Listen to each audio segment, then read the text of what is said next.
प्रिय संस्कृत मित्राणी नमः संस्कृता सानिध्य साहित्य यूट्यूब के ऑनलाइन इस प्लेटफॉर्म पे आप सभी मित्रों का हार्दिक स्वागत अभिनंदन करते हुए हम वाचन कर रहे हैं महाकवि कालिदास द्वारा विरचित मेघदूत खंड काव्य। मेघदूत खंड काव्य में अब तक हम लोगों ने 40 श्लोकों का वाचन कर लिया है और आज हम वाचन करेंगे श्लोक नंबर 41 का। अब तक हम लोगों ने देखा कि यह मेघ को पहले बतलाया था कि मार्ग कुछ टेढ़ा जरूर होगा, लेकिन तुम उज्जैनी होकर गुरु जाना है, और उज्जैनी में आने के बाद बतलाया कि तुम किसी भी समय पर चलन जाना, लेकिन भगवान शिव के पूरे धाम उज्जैन मंदिर महाकाल मंदिर में तुम रात्रि बेला तक अर्थात संध्या बेला तक तुम रुक जाना। और संध्या बेला में बतलाया कि तुम वहाँ पे नगाड़े को बजाना, और जब नगाड़े को बजाओगे तो वहाँ पे तुम अपने संपूर्ण फल को प्राप्त कर लोगे। उसके बाद वहाँ पे जो वेश्याएं हैं उनको चवर डोलाने के लिए बतलाया को चवर डोला रही होंगी, और वहाँ पे जब तुम जाओगे तो अपने जब बारिश करोगे तुम्हारे वर्षाग्न बिंदु अर्थात वर्षा के अग्र बिंदु से उनके नक्षत्र जब उसमें आराम मिलेगा तो वह तुमको अपनी लंबी लंबी कटाक्षें छोड़ेंगे। उसके बाद बताया कि हस्ती चर्म जो है नागाज जो अर्द्र नागाज जिनेच्छा जो भगवान शिव की इच्छा है कि गर्म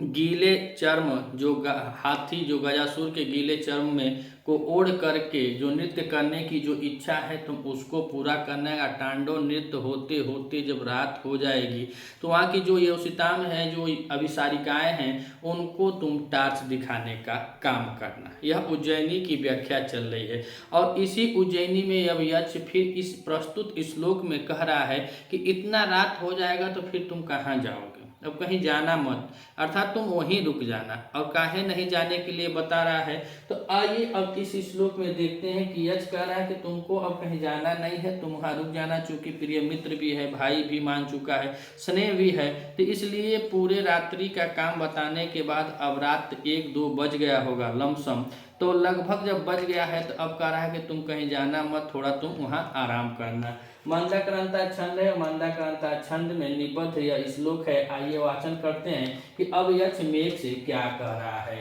तो कह रहा है कि ताम कस्याचि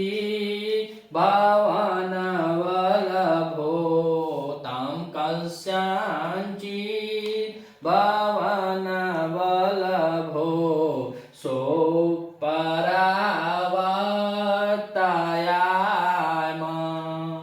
नीत्वा रात्रिं चिरविलसना, नीत्वा रात्रिं चिरविलसना क्षीणविद्युत्कलत्र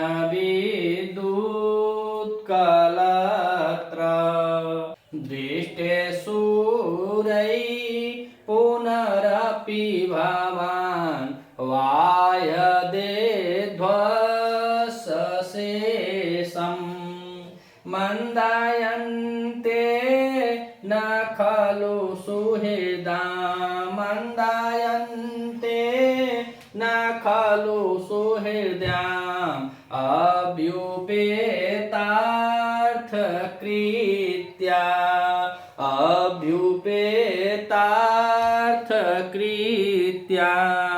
तो अब यक्ष मेघ से कह रहा है इसमें कि वह जिसको हम लोग बता रहे हैं, इसके पिछले श्लोक में बताया कि तुम्हारी जो सौदामन्या है वह तुम्हारी स्त्री है, तो स्त्री के द्वारा ही जो अभिसारिकाएं हैं उनको टार्च दिखाना, और तुम अपना काम जो गर्जन और बरसने का काम है उसको गर्जना तर्पणा वो ऐसा काम मत करना। अब इस श्लोक में कह रहा है यक्ष कि खिन्नः विद्युत कलत्र, खिन्नः विद्युत कलत्र अर्थात थक चुकी है विद्युत रूपी पत्नी जिसकी, थक चुकी है विद्युत रूपी पत्नी जिसकी, तो जिसकी पत्नी, तो इसमें क्या हो जाएगा बहुब्रीहि समास हो जाएगा। और यहाँ से किसका बोध हो रहा है, मेघ के लिए कह रहा है कि खिन्नः विद्युत कलत्र, थक चुकी है विद्युत रूपी स्त्री जिसकी। और कारण बता रहा है कि काहे थक रहे हैं, तो इसमें पंचमी लगा है कि चीर विलसनात्, चीर विलसन तस्मात्, अर्थात कि वह देर तक चमकने के कारण थकी हुई विद्युत रूपी पत्नी वाले। हे मेघ, यानी यहाँ मेघ का बोध हो रहा है, और कह रहे हैं कि चीर विलसनात् खिन्नः विद्युत कलत्र, देर तक चमकने वाले, चमकने के कारण, देर तक चमकने के कारण थकी हुई विद्युत रूपी स्त्री वाले, और इसमें पूरा में हो जाएगा बहुब्रीहि समास होता है। तो इसमें कह रहा है यच की हे मेघ, जो तुम्हारी पत्नी है वह पत्नी का है कि रात भर बहुत चमकी है और ज्यादा चमकने के का, बिल्सन माने होता है चमकना, लेकिन यहाँ पे अर्थ देखा जाए तो कामुक यच है, और कामुक यच है तो वह कामुक यच कह रहा है कि जो विद्युत है वो मेघ की पत्नी है, और जो मेघ की पत्नी है इसीलिए यहाँ पे चमकने का अर्थ हम लोग रत कीड़ा से लेते हैं कि यहाँ पे रत कीड़ा करना या इठलाना आदि कुछ जो पति पत्नी के बीच जो प्रेम स्नेह होता है उस प्रेम स्नेह के बारे में बता रहा है कि यह सब कीड़ाएं करते हुए वह तुम्हारी जो विद्युत रूपी पत्नी है वह थक चुकी होगी, इसलिए यहाँ पे यक्ष मेघ से कह रहा है कि चीर बिलसनात् खिन्न विद्युत कलत्र, अर्थात देर तक चमकने के कारण खिन्न यानी थकी हुई विद्युत रूपी स्त्री वाले, और क्या कह रहा है तो कह रहा है कि सुप्त परावतायाम, सुप्त परावताम। तो यहाँ पे देखें तो इससे बोध किसका हो रहा है, तो यहाँ पे मेघ का बोध हो रहा है कि चिर बिलसनात् खिन्न विद्युत कलत्र, और नीचे कह भी दिए हैं भवान, भवान मतलब आप मतलब मेघ के बारे में कह रहे हैं कि देर तक चमकने के कारण खिन्न हुई अर्थात थकी हुई विद्युत रूपी स्त्री वाले आप, भवान माने आप अर्थात मेघ सुप्त परावतायाम, सुप्त परावतायाम अर्थात सोए हुए कबूतरों वाले, सोए हुए कबूतरों वाले काश्चित भवन बल्भो, और इसमें भी सप्तमी लगी हुई है और सुप्त परावताम में भी सप्तमी लगी हुई है, आधारो अधिकरण सूत्र से वह आधार है, मेघ का आधार बता रहे हैं। तो कह रहे हैं कि ज्यादा देर तक चमकने के कारण थकी हुई विद्युत रूपी पत्नी वाले आप अर्थात मेघ सुप्त परावतायाम अर्थात सोए हुए कबूतरों के काश्चित माने किसी भी, भवन माने जो महल है, और बल्लभो माने जो सज्जे हैं, अर्थात आपको यह ज्ञात होना चाहिए कि जो लोग कबूतर पालते हैं वह कबूतर अपने सबसे ऊपरी अटारी के छत पर रखते हैं, और वहां पे बताया गया कि उज्जैनी में 7-7 10-10 मंजिले वाले जो महल है, जो सौध है, जो चूने के पोताई से चमकते हुए जो महल है वह इतनी उनकी ऊंचाई है, 7 मंजिला है, 10 मंजिला है। तो अब यक्ष कह रहा है कि तुम लोग थक गए होगे और तुम्हारी पत्नी भी थक गई हो तो उसको विश्राम करने देना। अब विश्राम करने के लिए बता रहा है कि सुप्त परावतायाम अर्थात सोए हुए, परावतायाम माने कबूतरों का जो महल है, जो महल के ऊपर जो सोए हुए कबूतर हैं, ऐसे काश्चित, काश्चित माने किसी भी, भवन बल्लभो, भवन माने महल, बल्लभो माने जो सज्जे हैं, जो उसके छत हैं, ऐसे छतों पर या ऐसे सज्जों पर कहा जाए तो यहाँ पे कह रहा है कि ऐसे छत पर क्या कह रहा है तो कह रहा है कि ताम, ताम माने वह, रात्रि माने रात, और नित्वा माने बिताकर, नित्वा माने बिताकर। तो वह ताम में देखें तो द्वितीया का एक वचन है, और रात्रि में देखें तो इसमें भी द्वितीया का एक वचन लगा हुआ है। तो कहेंगे ताम रात्रि नित्वा, वह रात को बिताकर, नित्वा माने बिताकर। तो 2 लाइनों में यच यही कहा कि चीर विलसनात् खिन्न विद्युत कलत्र भवान अर्थात बहुत देर तक चमकने के कारण थकी हुई विद्युत रूपी स्त्री वाले, भवान माने आप अर्थात मेघ सुप्त परावतायाम सोए हुए कबूतरों वाले, काश्चित माने किसी, काश्चित माने किसी, भवन बल्लभो अर्थात भवनों के छत पर, ताम माने वह, रात्रि माने रात, और नित्वा माने बिताकर। वह रात गुरु तुम किसी भी भवन पर जहाँ पे जो छत पे सोए होते हैं कबूतर, ऐसे जगहों पर किसी भी महल में, या नहीं कि एक कोई चिन्हित किया है, किसी भी महल के जहाँ पे कबूतर होंगे तो हमेशा कबूतर ऊंची वाली अटारी पर सोते हैं, उस ऊंची वाली अटारी पर में वो कह रहा है कि तुम वहाँ वह रात बिता लेना, काहे कि तुम्हारी पत्नी है बेचारी थक चुकी होगी तो उसको विश्राम करने देना, वह रात बिताना। वह रात काहे सबसे ऊपर बिताने के लिए कह रहा है तो नीचे वाली लाइन में बता रहा है, तीसरी और चौथी लाइन में। तो तीसरी लाइन में कह रहा है कि दृष्टे सूर्य पुनरपि भवान वायदे अद्वशेषम् मंदायन्ते न खलु सुहदा अभ्युपेत्य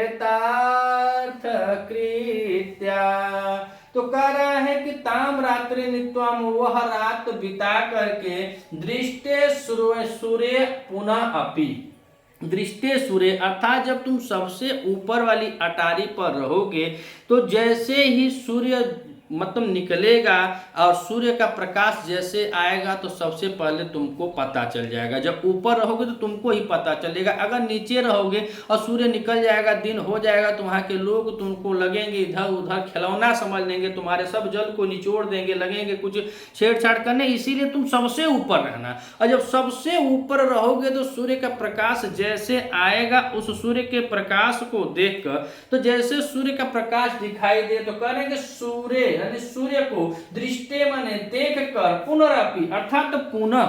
याद है, दोबारा से रात्रि तुम काट लेना, सूर्य माने सूर्य, दृष्टि माने सूर्य को देख करके क्या करना है, पुनरअपि पुनः वाह्य अध्वशेषम, अध्वशेषम वाहे अर्थात शेष जो अध्व माने मार्ग होता, शेष माने बचे अर्थात जो शेष मार्ग है वाहेत माने तय करना, उसके बाद तुम आगे जाना। क्या है तो कह रहे थे तुम जब सूर्य को देखो तो सूर्य दृष्टि पुनरअपि, सूर्य को देखकर पुनः अध्वशेषम जो शेष मार्ग है वाह्यतम उसको तुम पूरा करना। गुरु 3 लाइन में यच यहाँ तक बतलाया है कि 3 लाइन में बतलाया कि तुमको करना क्या है, तो 2 लाइन में बताया कि आराम करना, और तीसरी लाइन में कह रहा है कि तुम छत सबसे ऊपरी वाले छत पे आराम करना, और जैसे ही सूर्य दिखाई दे तुम शेष उठकर तुरंत जो शेष मार्ग बचा हुआ है उस मार्ग को तुम पूरा करने में लग जाना, अर्थात उस मार्ग को पूर्ण करना। और काहे करना, तो चौथी लाइन में कह रहा है कि मंदायन्ते न खलु सुह्यताम् अभ्युपेतार्थ कृत्या, तो सुह्यताम् अभ्युपेतार्थ कृत्या, इसका मतलब यह हुआ कि यहाँ पे जब कोई सज्जन होता है और जो सज्जन व्यक्ति होता है और जो अपने मित्र का कोई भी कार्य जब अपने हाथ में ले लेता है तो बड़े निष्ठा के साथ, बड़े लगन के साथ उस कार्य को सिद्ध करने में लग जाता है, उस कार्य को प्रयत्न करता है कि बहुत जल्दी ही उस कार्य को पूरा कर लिया जाए, और उस कार्य को करने में कभी मंद नहीं पड़ता है, मतलब कभी पीछे नहीं हटता। इसी प्रकार से यचमेक को कह रहा है कि सुहदाम अभ्युपेतार्थ कृत्या अर्थात अपने मित्र का जो काम तुम लिए हो अपने हाथ में, उस कार्य को करने के लिए उस मित्र के कार्य के प्रयोजनार्थ कृत्य कार्य जो होता है उस कृत्य कार्य को स्वीकार करने पर मंदायन्ते न खलु, खलु माने निश्चित रूप से न मंदायन्ते अर्थात क्या हो सकता है, तो इसमें कह रहे हैं कि कोई आलसी या कोई आलस्य उसमें नहीं हो सकता है, कोई उसमें विलंब नहीं करता है। कोई भी मित्र हो अगर सही हृदय से आपको जानता है, मानता है आपकी मित्रता सही है, अगर आपका कोई भी कार्य करने के लिए अगर वह जिम्मा ले लिया है तो बड़े लगन के साथ वह आपके कार्य को पूरा करेगा। वही बात यचमेक से कह रहा है कि तुम मेरे प्रिय मित्र हो, अच्छे मित्र हो, और तुम मेरे कार्य को लिए हो करने के लिए, तो निश्चित रूप से कल मैंने निश्चित रूप से न मंदायन्ते अर्थात तुम विलंब नहीं करोगे। जाना तो है गुरु तुमको अलकापुरी ही, यानी रामगिरी पर्वत से तुमको उत्तर दिशा के तरफ ही जाना है, अलकापुरी ही जाना है, लेकिन बीच बीच में स्थान देख देख कर यच उसको रोक भी रहा है कि जबकि यह चाह रहा है कि सावन नभस्य मतलब सावन का जो महीना है वह से पहले यह पहुंच जाए, न पहुंच पाए तो सावन मास में ही पहुंचे, लेकिन अपने दैता के जीवन के लंबनार्थी वह यचमेक से कह रहा है कि तुम्हारी भी पत्नी है, रात भर चली है, थक गई है, तो उसको विश्राम करना, और उस विश्राम के लिए बताया कि सबसे ऊपर जहां कबूतर सोते हैं वहां तुम विश्राम करना, और जैसे ही सूर्य दिखाई दे तुम गुरु सुबह में बचे हुए शेष मार्ग को पूरा करना। तो आइए एक बार इसको और देखते हैं शब्दार्थों में और कुछ इसके विशेष विभक्ति इत्यादि व्याकरण टिप्पणियों को। ताम कस्यांचि भावन वल्लभो सोपरावतायाम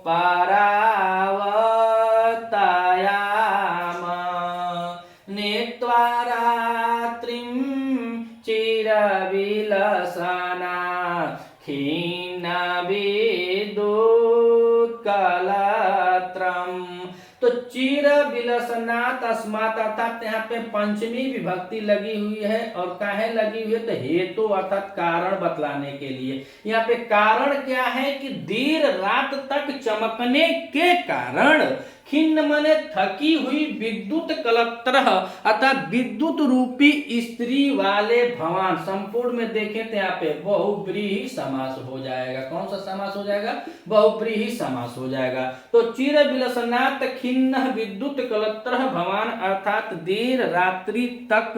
चमकने के कारण थकी हुई बिजली रूपी स्त्री वाले आप। और बिल्सन में देखा जाए तो यहाँ पे बात करें बिल्सन, तो बिल्सन में बी उपसर्ग है और बी उपसर्ग के साथ इसमें लस धातु है और लस धातु के साथ इसमें क्यूट प्रत्यय लगा हुआ है। तो शब्द बना है, लस धातु है, क्यूट प्रत्यय है, तो शब्द बना है बिल्सन। तो कह रहे हैं कि देर रात्रि तक चमकने के कारण थकी हुई विद्युत रूपी पत्नी वाले भगवान माने आप। कह रहे हैं कि सुप्त परावतायाम, सुप्त परावतायाम अर्थात सोए हुए कबूतरों वाले। और यहाँ पे देखा जाए तो हो जाएगा इसका क्या, इसमें भी बहुव्रीहि समास होता है। सुप्तः परावतायाम यस्मात् सह या तस्या अर्थात इसमें भी बहुव्रीहि समास होता है। तो बना है क्या? सुप्त परावतायाम मतलब सोए हुए कबूतरों वाले। कश्चित माने किसी भी, भवन वल्लभो, भवन वल्लभो में बता रहे हैं कि इसमें भी कौन सा समास होता है, इसमें सप्तमी लगी हुई है और इसमें भी सप्तमी लगी हुई है और बहुव्रीहि समास है। तो सुप्त परावतायाम सोए हुए कबूतरों वाले, कश्चित माने किसी भी, भवन माने भवन और वल्लभो माने छत पर, यानी किसी भी भवन के छत पर सप्तमी विभक्ति लगी हुई है। किसी भी सप्तमी विभक्ति है ना, सप्तमी विभक्ति, किसी भी भवन यानी महल या जो छत है, किसी भी भवन के छत पर, आधारो अधिकरण सूत्र से यहाँ पे सप्तमी है। तो सुप्त परावतायाम कश्चित भवन वल्लभो सोए हुए कबूतरों वाले किसी भी भवन के छत पर, ताम माने वह, द्वितीया का एक वचन, ताम माने वह, रात्रि माने रात को, नित्वा माने बिता कर, उस रात को गुरु किसी तरह तुम बिता लेना। और उसके बाद कह रहे हैं जब नित्वा को देखें तो यहाँ पे नी धातु है और नी धातु के साथ इसमें कत्वा प्रत्यय लगा हुआ है। तो शब्द बना है नित्वा। तो कह रहे हैं पहली दूसरी लाइन में बताया कि आप देर रात थके हुए स्त्री वाले हैं और इसीलिए तुम सोए हुए कबूतर जहाँ है, ऐसे किसी भी महलों के छतों पर जाकर के वह रात गुरु बिता लेना। उसके बाद कह रहे हैं तीसरी लाइन में कि दृष्टे सूर्य पुनरपि भवान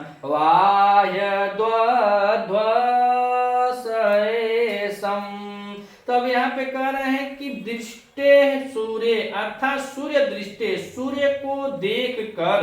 पुनः अपि पुनः से यानी पुनः से फिर, भवान माने आप, वाहेद और वाहेद में देखें तो यहाँ पे वह धातु है। कौन सी धातु है? वह धातु है और वह धातु के साथ इसमें ऋच प्रत्यय लगा हुआ है और ऋच प्रत्यय के साथ इसमें विधिलिंग का रूप है। विधिलिंग प्रथम पुरुष एक वचन का रूप है, प्रथम पुरुष एक वचन का रूप है विधिलिंग में। तो कह रहे हैं कि वाह दे यानी पूरा करने के, अध्वशेषम, अध्वशेषम मतलब शेष, अध्व माने मार्ग, जो शेष मार्ग बचे हुए हैं उसको पूरा करना। कब? सूर्य दृष्टि, सूर्य को देख कर पुनः शेष मार्ग, जो शेष मार्ग बचा हुआ है उसको तुम पूरा करना। और काहे पूरा करने के लिए कह रहे हैं? तो कह रहे हैं कि मंदायन्ते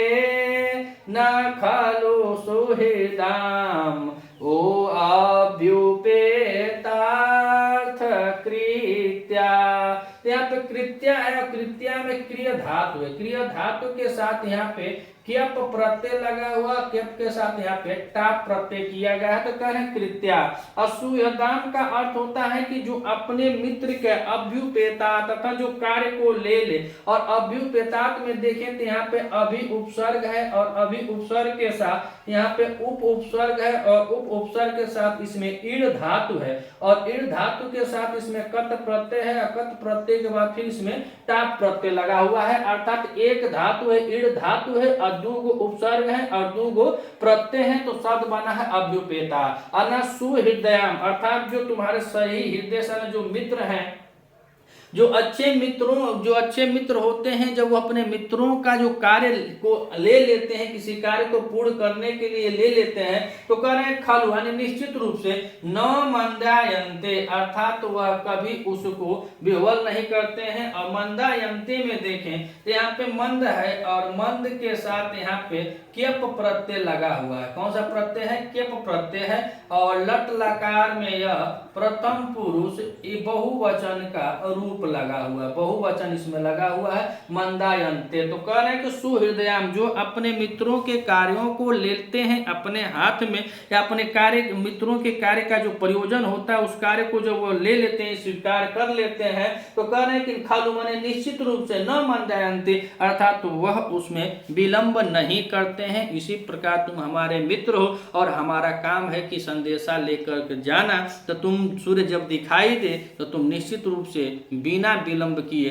गुरु आगे निकल लेना, जो शेष मार्ग है उसको पूरा करने के लिए। और यहाँ पे कह रहे हैं कि दृष्टि, और दृष्टि में देखें तो इसमें कौन सी धातु है? दृश्य धातु है। दृष्टि में दृश्य धातु है और दृश्य धातु के साथ कर्त प्रत्यय लगा हुआ तो शब्द बना है दृष्टि। और यहाँ पे कह रहे हैं कि विद्युत कलत्र, और विद्युत में देखें तो बी उपसर्ग है, और बी उपसर्ग के साथ इसमें अगर धातु की बात करें इसमें धुत धातु है। कौन सी धातु है? धुत धातु है। और उसके बाद किप प्रत्यय लगा हुआ है तो शब्द बना है विद्युत। और वह है ताम, और वह है ताम में देखा जाए तो वह धातु है, रिच प्रत्यय है, विधिलिंग में मध्यम प्रथम पुरुष एक वचन की क्रिया लगी हुई है। और पूरे श्लोक की बात करें तो पूरे श्लोक में कह रहे हैं कि कलत्र का इसमें आरोप किया गया है, तो उरूपक अलंकार होता है, और सामान्य विशेष का जो समर्थन किया गया है वहां पर देखा जाए तो अर्था अलंतरास अलंकार होता है। और यहाँ पे और बता रहे हैं कि सप्तमी में सप्तमी बल्लभो, अर्थात तो सप्तमी विभक्ति लगी है, यह कारण है कश्यत भवन बल्लभो, अर्थात सप्तमी विभक्ति है। सुप्त प्रावाय में बहुब्रीय समास, वो भी सप्तमी विभक्ति लेकिन बहुब्रीय समास है। इस पूरे श्लोक में यक्षमेघ से यही कह रहा है कि तुम मेरे मित्र हो, मेरे कार्य को तुम करने के लिए, प्रयोजन कार्य है, हमारे प्रयोजन को करने के लिए तुम तैयार हो, तो जो कार्य का प्रयोजन है उसमें आप विलंब नहीं करेंगे मित्र, मैं यह जानता हूँ। लेकिन तुम्हारी पत्नी थक चुकी होगी, इसलिए तुम रात्रि में वहाँ विश्राम करके फिर पुनः अपने मार्ग को प्रशस्त करना, या अपने मार्ग पर फिर पुनः चलना। कैसी वीडियो आप लोगों को लगी? अगर अच्छी लगी तो अपने मित्रों तक अधिक से अधिक शेयर कीजिएगा। अगर आप इस चैनल पर नए हैं तो चैनल को सब्सक्राइब कीजिएगा, वीडियो को लाइक कीजिएगा। मिलते हैं अगले वीडियो में, तब तक के लिए नमः संस्कृताय।